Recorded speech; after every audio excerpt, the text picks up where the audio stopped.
गिरीश महाजन यांना जर सरकारतर्फे पाठवलं असेल मुख्यमंत्र्यांनी, तर दुसरं कोणी तिकडे जायची तशी गरज नाही.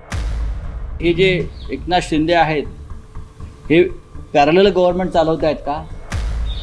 पहलगाम हल्ल्यानंतर पर्यटकांना सुखरूप माघारी आणण्यासाठी उपमुख्यमंत्री एकनाथ शिंदे साहेब श्रीनगरला गेले आणि विरोधकांचे असे बकवास स्टेटमेंट सुरू झाले. ही खरंच खूप वेदनादायी गोष्ट आहे. अहो, कुठल्याही संकटात धावून जाणारे शिंदे साहेब देशावर आणि आपल्या माणसांवर संकट ओढावलं असताना स्वस्थ कसे बसतील? शिंदे साहेब स्वतः श्रीनगरला गेलेच, पण त्यापूर्वीच त्यांची टीम देखील तिकडे पोहोचली होती. आणि हा केवळ पहिला किंवा एकमेव प्रसंग नाही जिथे शिंदे साहेब मदतीसाठी धावून गेलेत. कोकणातला पूर असो की केरळ मधला, सांगली कोल्हापूर मधला पूर असो वा इर्षाळवाडी सारखी दुर्घटना, अगदी सावित्री पूल पडला त्याही वेळेस सर्वात आधी पोहोचणारे शिंदे साहेबच होते. ना तो त्यांच्या खात्याचा विषय होता, ना त्यांचा थेट काही संबंध होता. अगदी कोरोनाच्या काळातही सख्खे परके झालेले असताना राज्यभरातल्या रुग्णालयांमध्ये जाऊन पीपीई किट घालून स्टाफला आणि रुग्णांना भेटणारे आणि त्यांना दिलासा देणारे शिंदे साहेबच होते. त्यामुळे रोज उठून मीडिया समोर वायफळ बडबड करणं सोपं आहे, पण कुठल्याही संकटात स्वतःच्या जीवाचीही पर्वा न करता धावून जायला एकनाथ शिंदे